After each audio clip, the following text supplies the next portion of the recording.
मकर संक्रांति का जो दिवस है वो कोई साधारण नहीं। आप लोग दान करते हो मकर संक्रांति में? कितनी चीजें दान करते हो? और सुहागन माताओं को देते हो ना? क्या देते हो? कितने देते हो? 13 14 कितने हैं? 14। कौन से पुराण में लिखा है कि 14 चीज देना चाहिए? अरे बोलते जाओ जरा जल्दी जल्दी, बड़ी मुश्किल से तो पकड़ाई में आते हो तुम शिवरी नारायण वालों। 14 चीजें दान देना है। किस पुराण में लिखा है? कोई तुमसे पूछ सकता है तो महाराज आप कह सकते हो अग्नि पुराण में वर्णन आता है। कौन से पुराण में लिखा है? अग्नि पुराण में लिखा। देवऋषि नारद भगवान विष्णु के पास जाकर पूछते हैं, नारायण कृपा करिए। भगवान विष्णु ने पूछा क्या बात है, बोलिए देवऋषि नारद क्या चाहते? चाहते क्या हो वो बताओ।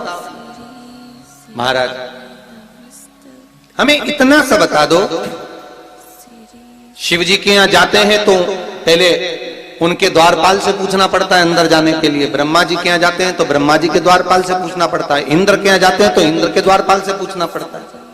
हम जितनी भी जगह जाते हैं तो कोई ना कोई द्वारपाल से हमें पूछना पड़ता है अंदर जाने के लिए। भगवान देवऋषि नारद कह रहे हैं नारायण से कुछ ऐसी कृपा कर दो कि हमें किसी से आज्ञा लेना ही नहीं पड़े।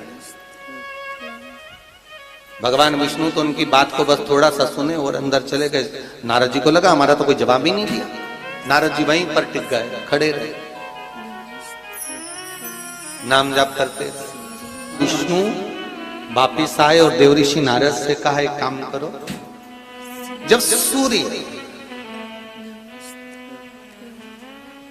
मकर में प्रवेश करते हुए उत्तरायण की ओर जावे, उस घड़ी उस पल में देवऋषि नारद तुम 14 बार भगवान के नाम का, शिव नाम का दान दे दीजिए। भगवान नारायण के नाम का, राम नाम का, कृष्ण नाम का दान दे दीजिए।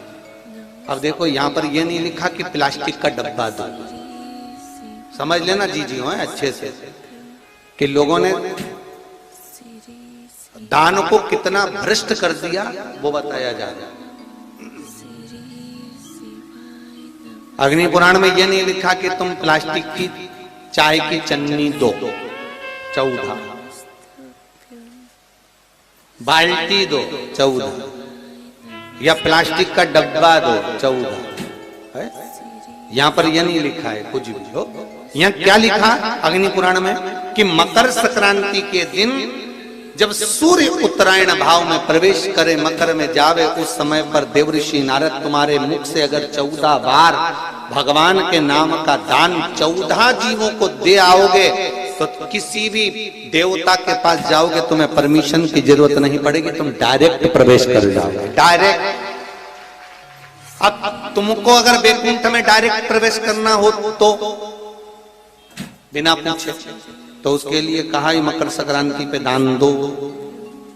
तो किस चीज का दान देना है महाराज? प्लास्टिक का डब्बा नहीं, बाल्टी नहीं, चन्नी नहीं, फिर किस चीज का दान? तो कहा अगर देवर्षि नारद आप दान दे रहे हो तो 14 नाम का दान दीजिए। 14 जीवों को नाम का दान दे दो, भगवान के नाम का भजन करो। और अगर संसार के लोग दान दे तो किस चीज का? तो के अन्न से बड़ा कोई दान, अन्न से बड़ा कोई दान। अच्छा कई लोग कहते हैं कि सूर्य की उत्तरायण का क्रम है, ये क्रम है, ये पूजन का क्रम है, तिल्ली के लड्डू का क्रम है? लड्डू बना लो तिल्ली का, इसका क्रम है। पर अगर स्कंद पुराण उठाओ तो स्कंद पुराण में अगर मकर संक्रांति के क्रम को यदि पढ़ोगे तो मालूम पड़ेगा कि पूरे वर्ष में एक दिन ऐसा था जिस दिन भगवान शिव और नारायण ये दोनों, इसलिए आज भी हिंदू धर्म में गुड़ के लड्डू तिल्ली के साथ मिलाते हैं। क्यों? उसका कारण कि शंकर और नारायण ये दोनों एक ही दिन, एक ही पल गंगा का स्नान करने के लिए एक भगवान शिव। देखिए कितना कितना हमारे हिंदू धर्म में एक एक तिथि का, एक एक बार का एक एक महत्व है, उसको समझिए। माता लक्ष्मी भगवान नारायण और भगवान शिव को स्नान के लिए गुप्त रूप से झांकती है। तो भगवान विष्णु ने तिरछी दृष्टि में माता लक्ष्मी को देखा,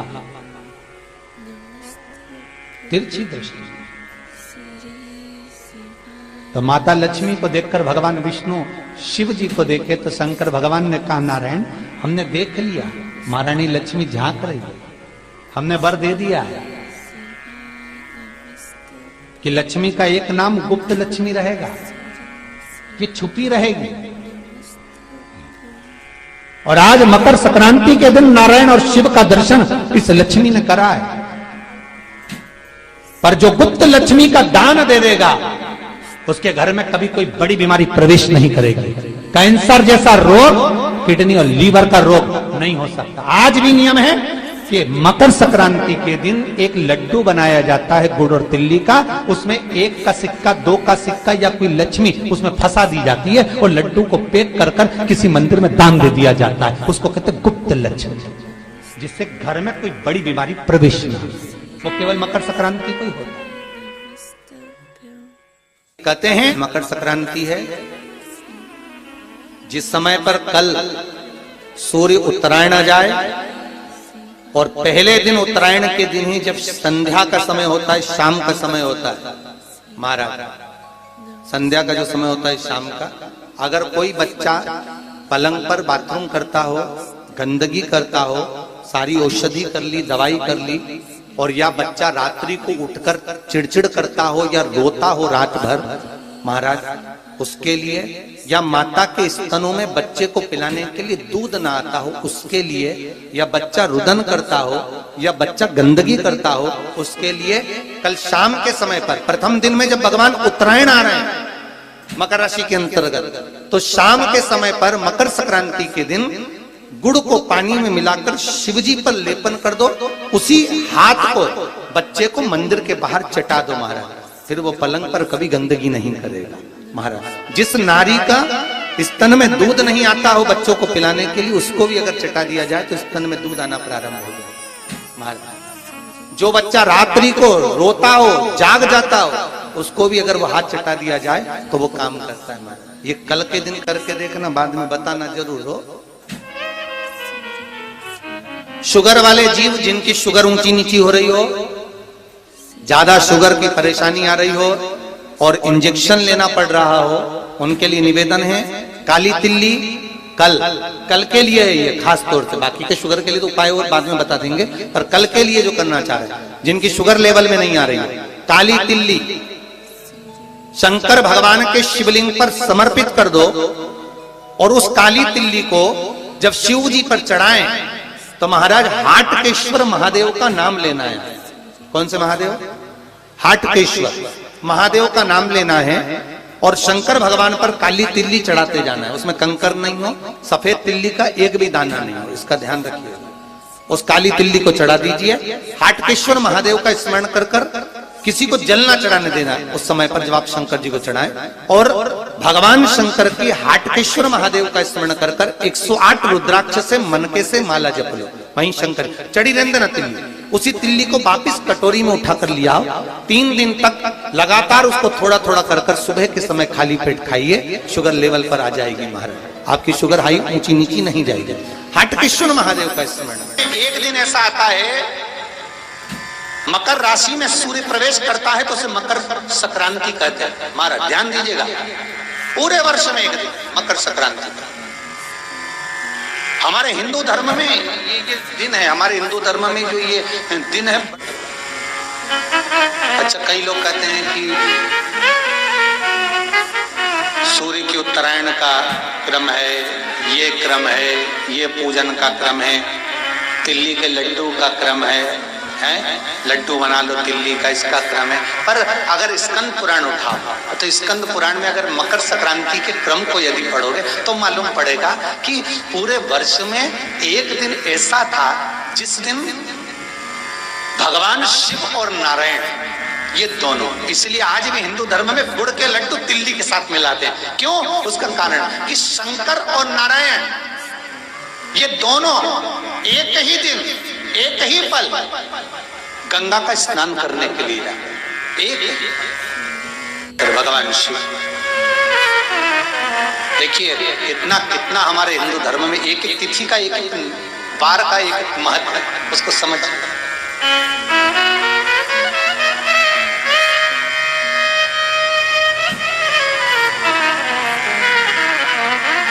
माता लक्ष्मी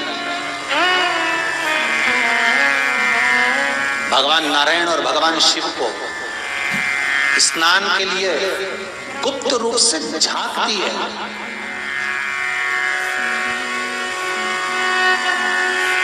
तो भगवान विष्णु ने तिरछी दृष्टि में माता लक्ष्मी को देखा, तिरछी दृष्टि। तो माता लक्ष्मी को देखकर भगवान विष्णु शिव जी को देखे तो शंकर भगवान ने कहा, नारायण हमने देख लिया महारानी लक्ष्मी झांक रही है, हमने वर दे दिया है कि लक्ष्मी का एक नाम गुप्त लक्ष्मी रहेगा, कि छुपी रहेगी। और आज मकर संक्रांति के दिन नारायण और शिव का दर्शन इस लक्ष्मी ने करा है। पर जो गुप्त लक्ष्मी का दान दे देगा उसके घर में कभी कोई बड़ी बीमारी प्रवेश नहीं करेगी। कैंसर जैसा रोग, किडनी और लीवर का रोग नहीं हो सकता। आज भी नियम है कि मकर संक्रांति के दिन एक लड्डू बनाया जाता है गुड़ और तिल्ली का, उसमें 1 का सिक्का 2 का सिक्का या कोई लक्ष्मी उसमें फंसा दी जाती है और लड्डू को पैक कर कर किसी मंदिर में दान दे दिया जाता है। उसको कहते हैं गुप्त लक्ष्मी, जिससे घर में कोई बड़ी बीमारी प्रवेश नहीं, वो केवल मकर संक्रांति को ही होता है। ऐसा महसूस होता है कि किसी ने आपकी दुकान पर बंधन कर दिया, आपका व्यापार बांध दिया, 4 दिन दुकान अच्छी चल रही है और 4 दिन बंद हो रही है। तो महाराज सूर्य का उत्तरायण जो प्रवेश है मकर के अंतर्गत, वो दोपहर में लगभग 2:30 बजे के करीब में आएगा, 2:30 से 3 के करीब में आएगा। तो निवेदन करूंगा मैं आपको ऐसा लगता है कि आपका व्यापार 4 दिन अच्छा चल रहा है, फिर गिर रहा है, फिर चल रहा है, फिर नीचे आ रहा है। तो जब मकर राशि के भीतर सूर्य प्रवेश करेगा 2:30 के लगभग में आएगा, शायद दोपहर में 2:30-3 बजे के करीब में प्रवेश करेगा, तो आपको ऐसा लगे या किसी की तबीयत थोड़े दिन अच्छी हो रही है, फिर गिर रहा है, फिर अच्छी हो रही है, फिर बेकार हो रही है, फिर अच्छी हो रही है, फिर बेकार हो रही, दवाई खा रहे हो नहीं लग रही। तो आप जब मकर राशि में सूर्य प्रवेश करे, कल मकर संक्रांति के दिन उत्तरायण जब सूर्य के भाव प्रवेश करे महाराज, दोपहर में 2:30-3 बजे के करीब में प्रवेश कर जाएगा, इतनी बजे। तो प्रयास करना, थोड़ी सी काली तिल्ली लेना महाराज जी, उसमें एक बमूल का कांटा लेना, काली तिल, बमूल का कांटा और किसी भी वृक्ष की 5 पत्तियां लेना महाराज। उसको लेकर अपने दुकान में, व्यापार में, या जिसको औषधि ना लग रही हो, जिसका स्वास्थ्य गड़बड़ हो रहा हमारा, उसका स्पर्श कराकर या 21 बार उस पर से उतार कर, और उतारना क्या नाम लेकर है? अवधूतेश्वर महादेव। कौन सा महादेव है? जम के बोलो जरा। अवधूतेश्वर महादेव शिव जी का एक अवतार हुआ था, अवधूत रूप शंकर। शंकर भगवान के उस क्रोध को, भगवान शिव के उस क्रोध को ब्रह्मा जी ने घोड़े का रूप दे दिया था और घोड़े को समुद्र में डाल दिया था। उस घोड़े से जलंधर हुआ था, फिर जलंधर का विवाह वृंदा से हुआ था। अर्थात शास्त्र कहता है कि अवधूतेश्वर महादेव का जो रूप है वो रोग का निवारण करने के लिए, व्यापार की वृद्धि को आगे बढ़ाने के लिए। आप लोगों ने कहीं कहीं देखा होगा, किसी किसी के ऑफिस में देखा होगा कि वास्तु शास्त्री कहते हैं कि दौड़ते हुए घोड़े का फोटो लगाओ। सुना है कि नहीं सुना? अरे बोलो तो, सुना है कि नहीं सुना? किसी वास्तु वाले के पास जाओगे ना तो वो कहेगा तुम्हारा ऑफिस अच्छा नहीं चल रहा ना, तो दौड़ते हुए घोड़े का फोटो लगाओ। जो घोड़े 4-5 घोड़े दौड़ रहे हैं उनका फोटो लगाना। क्यों कहते हैं वो? उसका कारण क्या है? वास्तु शास्त्री ऐसा क्यों बताते हैं कि दौड़ते हुए घोड़े का फोटो? उसका शास्त्र प्रमाण शिव महापुराण करती है महाराज कि शिव का एक रूप अवधूतेश्वर है, जिसको ब्रह्मा जी ने घोड़े का रूप दे दिया और घोड़े का रूप देकर उसको समुद्र में डाल दिया, जिससे जलंधर की उत्पत्ति हुई। तो अगर मान लो, अगर प्रॉब्लम चल रही है, व्यापार में दिक्कत आ रही है, व्यवसाय में तकलीफ आ रही है, या किसी न किसी रूप में कोई ना कोई कष्ट आपको लग रहा है, तो अवधूतेश्वर महादेव का नाम लेकर काली तिल्ली, वृक्ष की पत्ती और एक बमूल का कांटा लेकर, और आप दुकान में से उतार लो चाहे शरीर पर से उतार लो, उसको ले जाकर किसी भी चौराहे पर उसको पटक दीजिए। चौरस्ते पर नहीं डाल सकते तो बहते हुए पानी में डाल दीजिए, बहता हुआ पानी ना मिले तो पीपल के वृक्ष के नीचे डाल दीजिए, पर उसको मकर राशि के प्रविष्ट भाव में ही डालना। हमारे हिंदू धर्म में जितने भी त्योहार आते हैं ना, ये त्योहार कोई साधारण नहीं होते। हमारे हिंदू धर्म में जितने भी त्योहार हैं, ये कुछ ना कुछ हमें सुख का भान कराते। एक भी त्योहार ऐसा नहीं है हिंदू धर्म का जो कि खाली जाए, बस हम उससे दूर रहते हैं, हमें आता नहीं है, बस एक साधारण भाव में हमने त्योहार मना लिया, पर उसका महत्व हम सबको जाने कि उसकी महत्वता क्या, बस हृदय चित्त। कोई किसी व्यक्ति ने मालूम पड़े कोई भूमि पर कब्जा कर लिया और नहीं छोड़, तो उसके लिए भी कल का दिन बड़ा महत्वपूर्ण है, उसके लिए भी कल का दिवस बड़ा महत्वपूर्ण है। मान लो अगर कोई कब्जा कर लिया हो और वो प्लाट या कोई दुकान, कोई व्यापार की स्थान नहीं छोड़ रहा, तो उसके लिए भी कल का दिन शास्त्र कहता है महाराज जी, शमी पत्र की 5 पत्तियां, कितनी पत्तियां लेना है? 5। शमी पत्र की 5 पत्ती, बेल पत्र की 11 पत्ती। मकर राशि में प्रवेश करते समय सूर्य का स्मरण करते हुए सूर्य पे से 7 बार घुमाकर भगवान शिव का नाम मंत्र लेते हुए, जो शिव महापुराण का मूल मंत्र है, श्री, बोलिए जम के, श्री शिवाय नमस्तुभ्यम। शिव महापुराण के मूल मंत्र का स्मरण कर कर सूर्य पर से घुमाकर शंकर भगवान के शिवलिंग पर जो समर्पित कर देता है, और चढ़ी हुई एक बेलपत्र शमी पत्र उस स्थान पर डाल देता है जो कब्जा नहीं छोड़ रहा, महाराज 6 महीने के अंदर वो कब्जा छोड़कर भागता नजर आ रहा।